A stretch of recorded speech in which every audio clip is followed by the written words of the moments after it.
সকাল সকাল তোমাদের দাদাভাই বাজার করে নিয়ে চলে এসেছে, কিন্তু এই সমস্ত জিনিসপত্রগুলো আজকে কিছুই রান্না হবে না। তো আজকে যা কিছু রান্না হবে মোটামুটি মা সমস্ত কিছু তৈরি করে ফেলেছে আর কি, কেটে ফেলেছে। তো আমি অলরেডি রান্নাবান্না স্টার্টও করে দিয়েছি। নমস্কার, আমি প্রীতি আর আমার উৎসব প্রীতি চ্যানেলের নতুন একটি পর্বে তোমাদের সকলকে জানাই অনেক অনেক স্বাগত আর অনেক অনেক ভালোবাসা। আশা করছি তোমরা প্রত্যেকে খুব ভালো আছো আর আমরাও বেশ ভালো আছি। তো এখন ওই সকাল 8:45টার মতো বাজে, এখন থেকেই আমার ব্লগটা স্টার্ট করলাম। আজকে একটু তাড়াহুড়ো আছে রান্নাবান্নার, তো সেই কারণে সকাল থেকে আর ব্লগ স্টার্ট করিনি, একেবারে রান্নাবান্নায় চলে এসেছি। তো তোমাদের দাদাভাইও সকাল সকাল বাজারঘাট করে নিয়ে চলে এসেছে আর আমি অলরেডি রান্নাবান্না স্টার্ট করে দিয়েছি। আর সব থেকে বড় কথা হচ্ছে তোমাদের দাদাভাইয়ের তো পিসিমা এসেছে, তোমরা তো জানো পিসিমা এসেছে কাকু মানে কাকিমার নাতনির অন্নপ্রাশনে। তো পিসিমা আছেন আর কি, তো পিসিমা আর কি আমাদের বাড়ি আজকে খাওয়া দাওয়া করবে। আর একটু সকাল করেই পিসিমা খাবেন, কারণ পিসিমা আজকে নবদ্বীপ মায়াপুর যাবে না, সেটা কাকিমার সঙ্গে আর কি দোলেতে, ওখানে তো খুব অনুষ্ঠান হয়, তোমরা তো সবাই জানো নবদ্বীপ মায়াপুরে। তো ওখানে সেই কারণে পিসিমা আর কি কাকিমার সঙ্গে যাবে, তো 11টা নাগাদ বেরোবে। এবার সেই কারণে পিসিমা একটু সকাল করেই আর কি আমাদের বাড়ি খাওয়া দাওয়া করবে না, 10টা সাড়ে 10টার সময় ভাত খেয়ে নেবেন। আর এমনি কালকে পিসিমার একাদশী আছে, তো সেই কারণে একটু তাড়াহুড়ো করছি, তাড়াহুড়োর মধ্যে আছে। রান্নাবান্না কিছুটা করেছি, এখনও সবটাই বাকি আছে, তো তোমাদের দেখাচ্ছি কি রান্নাবান্না হলো না হলো। তো সাথে থাকো, দেখতে থাকো সারাদিন কি করি না করি, আশা করি ভালো লাগে। আর এই দেখো এখানে করলা ভাজাটা হয়ে গিয়েছে, আর এখানে আলু ভাজা কিছুটা হবে আর কি, আর কিছুটা হচ্ছে। আর আজকে হবে ডাঁটা আলু পোস্ত, তো ডাঁটাগুলো কাটা আছে আর এখানে আলুটা সিদ্ধ বসিয়ে দিয়েছি আর কি। তো চলো এবার ঝটপট করে রান্নাবান্না করি। আর পিসিমা খেতে বসে পড়েছে। এতবার করে বললাম যে টেবিলে খান, আমরা টেবিলেই খাওয়া দাওয়া করি, তো কোনো মতেই পিসিমা শুনলো না। পিসিমারও পায়ের সমস্যা, তাও পিসিমা কোনো মতেই শুনলো না, বললো না আমি নিচে খাওয়ার অভ্যাস, আমি নিচে খাবো, আমাকে নিচেই দে। তো সেই কারণে পিসিমাকে নিচেই খেতে দিয়ে দিয়েছি। তো এদিকে পিসিমা খাওয়া দাওয়া করছে, করুক। আর তোমাদের দাদাভাই অনেকগুলো মাছ নিয়ে এসেছে, তো এতগুলো মাছ একদিনে খাওয়া সম্ভব নয়, তো সেই কারণে ফ্রিজে রেখে দিলাম আর কি। আর ওই যে অন্নপ্রাশন বাড়ির একটা আইসক্রিম বেঁচে গিয়েছে, তো ওটা আবার ফ্রিজের মধ্যেই রাখা আছে, ছেলে খেয়ে নেবে দুপুরের দিকে। আর ফ্রিজের না এই লকটা আমার নষ্ট হয়ে গিয়েছে, তো সেই কারণে একটু চেপে দিতে হয়। আর এদিকে কিছু থালা বাসন মাজা হয়েছে, আর বাসনগুলো সবই মাজা হয়ে গেছে প্রায়। আর এদিকে দেখো এখনও দুটো কড়া, কুকার, ওভেনের ঝিকগুলো আছে, তো এইগুলোও সব এবার মেজে নেব। আর সকাল থেকে প্রচুর ব্যস্ততা যায়, তো হুটোপাটি। আর এখন 11টা বাজে, এই তো সাদা বাসন, কড়া, কুকার সমস্ত কিছু মাজা ধোয়া হলো, কিন্তু এখনও পর্যন্ত ঘর বারান্দাগুলো মোছা হয়নি, আর রান্নাঘরটাও মোছা হয়নি, গ্যাস ওভেন কিছুই মোছা হয়নি। তো সকালবেলা তো এমনিই জানো তোমরা যে আমার একদম পুরো মানে কোনটা ছেড়ে কোনটা করবো চোখে মুখে পথ দেখি না, এরকম অবস্থা হয়। তো তারপরে আবার আজকে পিসিমার ভাত খাওয়ার ইয়ে ছিল আর কি, তো সেই কারণে আবার আরও একটু তাড়াহুড়ো। আর তোমাদের দাদাভাই ছেলেকে দিতে গেছে একজন নতুন টিচারের কাছে, আর সেই সময় পিসিমাও এসে গেছে আর কি। তো তখন আমার রান্নাবান্না কমপ্লিট হয়নি, তখন 9টাই বাজেনি আর কি, 9:45 মতো বাজে।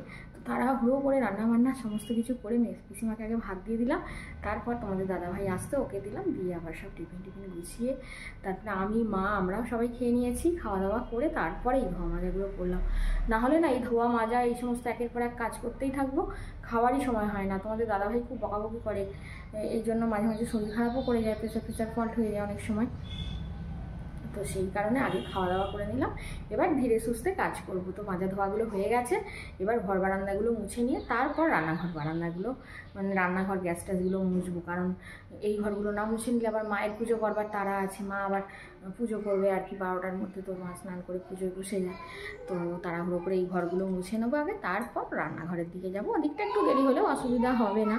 তো আমাদের পাশের বাড়ির বাচ্চাটা দেখো কথা বলছে, তো ডাকছিল একটু আগে, জানো আমাদের উৎসবকে দাদা দাদা করে এই জানালা দিয়ে ডাকছিল, জানো ওর মা না খুব বাজে সিন ক্রিয়েট করলো না সেবারে, খুব একটা বাজে করে বললো যে ও কি লোকের বাড়ি খেতে গেছে, ও কি খেতে পায় না, এরকমটা বললো। মনটা আমার খুব খারাপ হয়ে গেল জানো। তো সেই কারণে আমি আর ডাকিনি আর কি, ডাকছিল আমার উৎসবকে। আর তোমাদের দাদাভাইও বললো যে না আর ডাকাডাকি করার দরকার নেই, ও যদি আসে বাড়িতে ঠিক আছে আদর যত্ন আদর করবে, এটাও কিছু থাকলে হাতে দেবে, কিন্তু যদি না আসে তখন ডাকতে হবে না।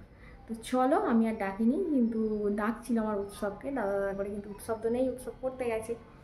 তো চলো এবার ঘরগুলো মুছে নিই, আর বকবক করবো না, কথা বলতে থাকলে অনেক কথা, মনের কথা সব একে একে বেরোতেই থাকবে। তো চলো আগে ঘরগুলো মুছে নিই। আর এখন না প্রায় 3টে মতো বাজে, এখন আমার খাওয়া দাওয়া করার সময় হলো। তো অনেক কাজকর্ম ছিল, সেই সমস্ত কাজকর্মগুলো মিটিয়ে তারপর খেতে বসেছি। ডাঁটা আলু পোস্ত, মাছের ঝাল, শাক ভাজা, আলু ভাজা, চাটনি, ডালটা আছে, ডালটা নিলাম না, থাক ওটা। আর এখন না বিকেল 5টা মতো বাজে। তো ছেলে নিয়ে এসেছে ফুচকা। তো অনেক দিন পর আর কি ফুচকাটা খাওয়া হচ্ছে, কারণ আমি যখন হাঁটতে যেতাম তখন বিকেলের দিকে মাঝে মধ্যেই ফুচকা খেতাম। তো আমাদের ফুটবল গ্রাউন্ডের কাছে এক ফুচকা কাকু খুব সুন্দর ফুচকা বানান, তো ওনার কাছেই ফুচকা খাওয়া হয়। তো অনেক দিন আর এখন হাঁটতেও যাই না বিকেলের দিকে, আর ফুচকা খাওয়াও হয় না। তো সেই কারণে আর কি ছেলে ফুচকা নিয়ে আসলো। তো ওই খাওয়ার ইচ্ছা প্রকাশ করলো, তো যাই হোক দুজনেই খাওয়া হবে। আর এখন ট্রলি গুছগাছ করা চলছে, কিন্তু কথা হচ্ছে ট্রলির লকটাই ভুলে গেছে। তো চলো ওদিকে খাবার দাবার রেডি করে নিয়েছি। খাবার দাবার রেডি করে নিয়েছি বলতে এই তো ডিমের ঝোল করেছি, আজকে অনেক কটাই ভাত আছে, তো ডিমের ঝোল করেছি, ভাত খাওয়া হবে আর কি, আর কিছুটা ভাতও আছে। আর আজকে না অনেকগুলো মানে ভাত থেকে গেছে আর কি, পিসিমা ভাত খেয়েছিল তো সকালে, তো একদম হালকা অল্প করে এক গাল ভাত খেয়েছিল একটা জায়গায় যাবে বলে, তো সেই কারণে অনেকগুলো ভাত থেকে গেছে। আবার একটু মাছ তরকারি সবই আছে, ডাল আছে। তো আমি আর দুপুরে ডালটা খেলাম না, ওই জন্য রেখে দিলাম, যে তোমাদের দাদাভাই যদি রাত্রে খায় ওর তো ডাল লাগবে, তো সেই কারণে আবার ডালটা খেলাম না, রেখে দিলাম। থাক, এখন সব খাওয়া হয়ে যাবে সবাই মিলে। আর এই দেখো অনেক কটা ভাত আছে, আমার ছেলে, তোমাদের দাদা ভাইয়ের, সবারই হয়ে যাবে অল্প অল্প করে। আর ডালও আছে, মাছ টাছও আছে। তো চলো এবার ওখানে সব টেবিলে একে একে নিয়ে যাওয়ার পালা।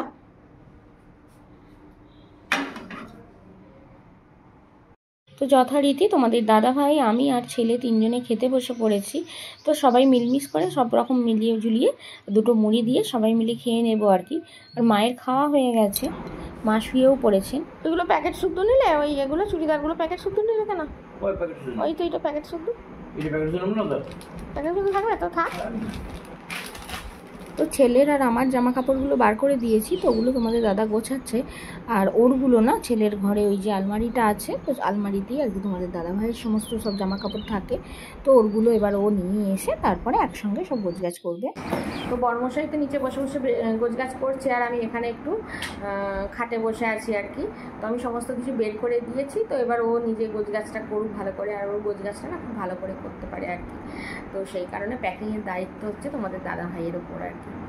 আর ছেলে ও ঘরে পড়াশোনা করছে, সবার খাওয়া দাওয়া তো হয়ে গেছে দেখলেই, তো খাওয়া দাওয়া করে ও পড়াশোনা করছে, আর আমরা এদিকে প্যাকিং করছি আর কি। তো আমি একটু বসে আছি, ও গোছগাছটা করুক। তো আজকে আর পর্বটা বড় করছি না, আজকের ভিডিওটা এখানেই শেষ করছি। তো তোমরা সবাই খুব ভালো থেকো, সুস্থ থেকো, সাবধানে থেকো। আর ভিডিওটা যদি ভালো লেগে থাকে তাহলে অবশ্যই লাইক দিয়ে চ্যানেলটা সাবস্ক্রাইব করে শেয়ার করতে পারো। তো আজকের মতো আসছি, নমস্কার।